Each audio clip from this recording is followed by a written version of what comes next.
રાજકોટમાં deputy mayor અને તેમના ભાઈ પર છરીથી હુમલો. નરેન્દ્રસિંહ જાડેજાને સારવાર માટે ખસેડાયા અમદાવાદ. સની કા ધાબાના સંચાલક સનીની ધરપકડ.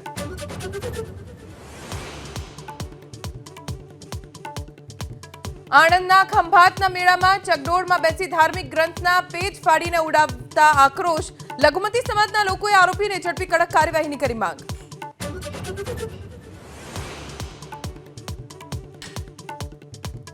દિવાળી વેકેશન પૂર્ણ થતા સ્કૂલ, કોલેજ અને યુનિવર્સિટીઝમાં શિક્ષણ કાર્ય શરૂ. તમામ શાળાઓમાં બીજું સત્ર તો કોલેજમાં 16 ડિસેમ્બરથી સત્રનો પ્રારંભ.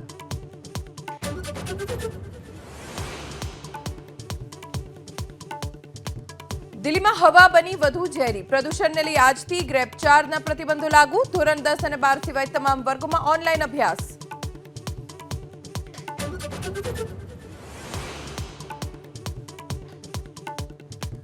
બ્રાઝિલમાં પ્રધાનમંત્રી મોદીનું ભવ્ય સ્વાગત. રિયો ડી જાનેરોમાં લાગ્યા મોદીના નારા.